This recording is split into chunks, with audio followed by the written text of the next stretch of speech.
everyone, it's Jean. I'm so happy to have you come back. This is part two of the Blue French Chateau journal. I guess you can call it a mini journal. It's small, and so I'm going to be showing you the basics of some of the types of folio pages I'm putting in here.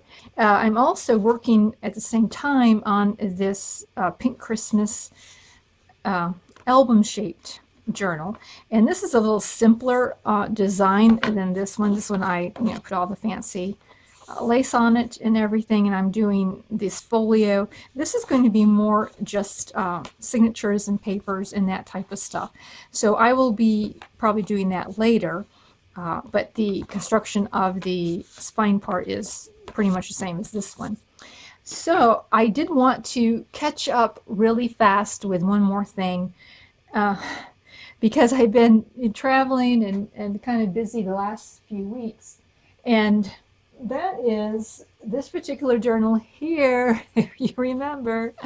I still have it. I'm still working on it. I did add these really cute buttons, just a variety of vintage buttons to the spine. I just thought that turned out really sweet.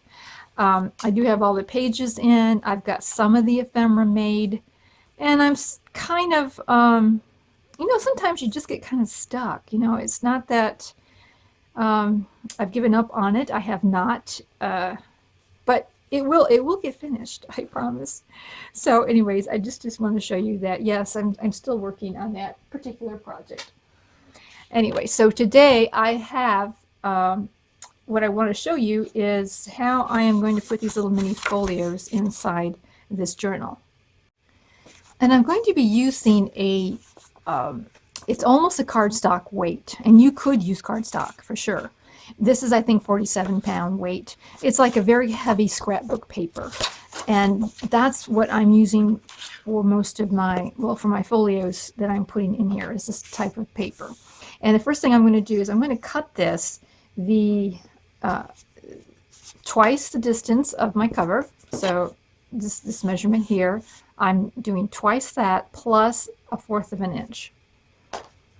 And then I am going to find the middle, okay, and lightly mark it with a pencil, and I've done it right here, just a little tick mark right there. And what I want to do is I want to put in 1/4 of an inch spine. And I'm going to use my scoreboard, but of course you could use a ruler and a stylus pen if you don't have a scoreboard. This just makes it faster for me and for you. So we'll just put in 1/4 of an inch spine there. And after you do that, you may want to test out the measurement of your page, just in case you were off a little bit.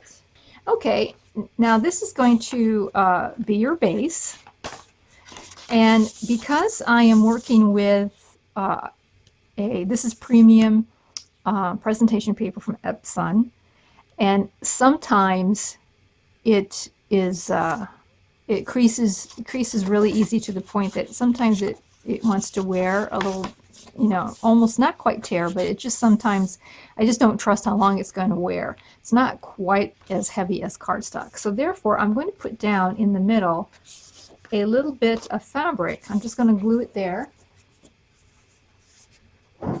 so that I can sew it in and feel confident that it's going to be firm and everything.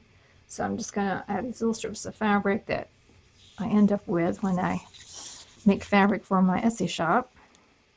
So I'm just going to kind of glue that in there. Now really, if you're using cardstock, you probably, oops, that kind of came out quickly. Probably don't have to use this if you're use the fabric if you're having cardstock, but you could also use lace, but some kind of a fabric just adds to the strength when you sew your signature in for that crease. So you just want to make sure it covers the folds there, and as long as you've done that, it's great. Kind of adds interest to your page as well. You could also add another layer of paper if you have some like you know, a strip of paper. It looks kind of fun. You could put a strip of paper down there as well. All right, so that's finished. Now, what I'm going to do with this one, in this folio part, I'm going to make a flip-out envelope. And of course, when you're working with a mini or small journal, so many of these things are bigger than what you need. And this is just a green card envelope. You know, somebody gave me a card on a gift, and I always save the envelopes because you just never know, really.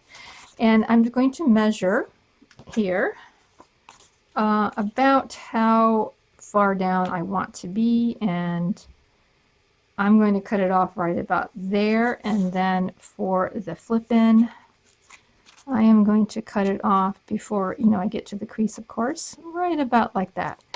So I'm just going to cut these two lines down so that every time you have an envelope that's too big, you can redo it. Now make sure you save the flap. You don't want to cut the flap off. You just want to cut it this way. And you can cut off the side of the flap, but make sure you save this flap part, because that is how you're going to attach your envelope. And so once we've done that, now of course we're going to have an envelope that is sort of looking like this, right? You know, and so you need to decide, do I want my ephemera to go into the side, or do I want it to go into the top? And I think for this one, let me just sit here and think about this. I think I want it to go into the top. So this is the side I want to glue up. Now, I don't want a white envelope. I want to cover it. And while I'm covering it, I'm going to make sure that I wrap around that. So let me just show you here what I mean. Just noticed that I cut it for this side because I should have cut, instead of cutting here, I should have cut here if I wanted it on this side. So kind of make sure before you start cutting, the flap is where you need it to be. So I can just do it, you know, on this side over here. It'll be fine. So anyways, I want to close this up. Now I can use, if I've got large enough piece of paper, or if it's the way I like it, I can just come in here. And of course you'll want to leave room for your ephemera to come in and out. So about a ½ inch from that crease, I could have just wrapped it all the way around like this and, you know, glued it on. So I could use one sheet, but my thought is that I want this to be on the front. I kind of wanted this pattern, this design, and I want something different on the back.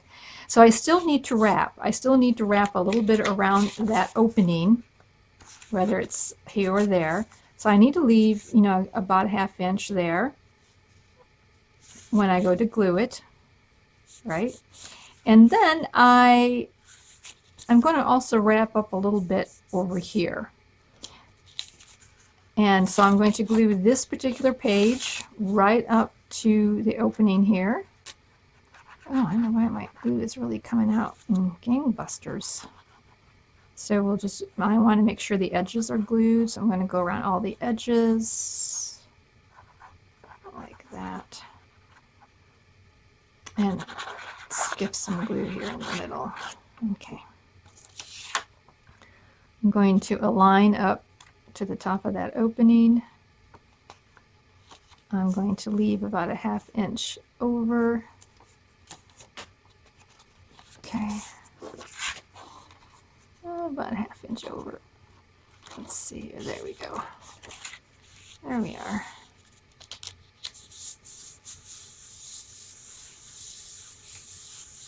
I think that design is pretty much in the middle. And then I'm going to check to see. Wasn't so straight, so I'm going to trim it off a little bit up here. All right, and then I'm going to miter the two corners just by cutting the edge off like that. And I will then fold this over and we'll glue it shut. In this way, that opening then is all closed up. And I'm also going to fold up from below. Before I do that, let me just trim off the paper here. So I trimmed off of that paper, and then I'm going to glue this flap down like so. Okay, so now we have this side of it covered with paper. Okay, all looks good. Now we're going to work on this side here, and I want to put something different there. So this is what I would like to put inside, but if you closed up all the openings and you wanted your envelope to flip out and take ephemera out from there, then you're going to want to glue this on, leaving a space here to grab the ephemera. And I would then also fold down just a little bit of this decorative paper and glue it so that that in and out will be handy for you, or sturdy for you. Then when you glue this on, you want to be careful not to glue this area, but you're going to glue just where the envelope is at. Just going to glue in that area and then glue it down. Okay, and that way you won't be gluing the closing, the opening down. So that's what, excuse me, that's what I would do if I were making it that way, but I'm not. I'm going to actually make it so that there's just an opening up there at the top. So I will be gluing this, I will be cutting this down, and I'm going to allow, let's see here, I'm going to allow a little bit of overlap of that fold so that it's kind of, you're not going to see it when you glue this in. Oh, I gotta make sure I'm getting everything, yeah. Gotta make sure your pattern is straight and everything's straight. Anyway, so that's what I'm going to do. I'm going to glue that in just like that. I'm going to cut it off right down here. And let me get that done. I've got this on, and I just wanted to say that the way I glued this on was I was careful to only glue the envelope part. I didn't glue this whole thing and put it down, because then you would close off your pocket. But I just glued that envelope part that was inside here, placed this down. I also didn't go all the way to the very tippy edge, because that's where I find the paper sometimes starts lifting away. So wrapping this paper around, and I think really helps prevent that a little bit. But I also was sure that I went beyond that fold right there. So now this is ready to glue in to our folio like so. And we'll just come in here and glue the tippy edge like that.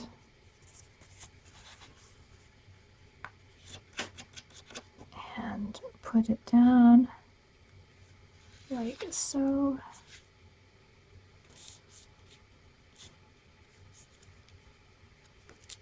Okay, there we go. Now, of course, you've got the flap. And so we're going to hide that flap, and very simply, I just cut a scrap piece of cardstock, and I put some lace on it, and I'm going to glue that right up against the flap. I'm going to glue it on the 3 sides, and then I will have a tuck spot here on the inside. So that is finished on this particular page, or that fold line. Okay, there we go. Just like so. And so that particular element is finished. So now I'm going to work on this side, and it's a little plain for me. So I'm just going to do a little bit of stenciling. I'm going to use a technique that I've used often, and that's just taking a makeup brush and some Distress ink pad and going over it firm on some places and light on others to kind of give a variegated look to it.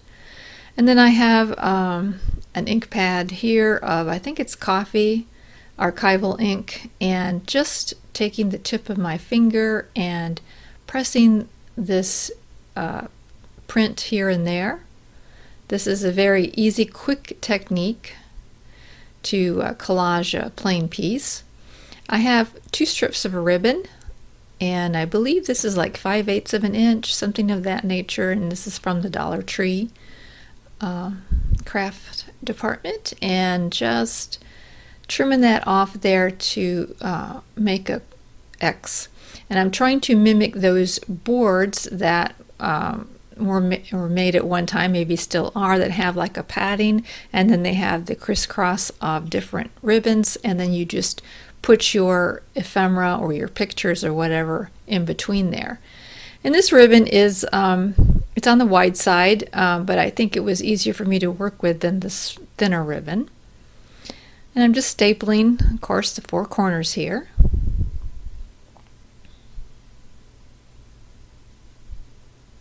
And doing a little trimming off. Then I'm going to glue the 2 X's together. You'll want to be careful that your glue does not seep through down into the paper below.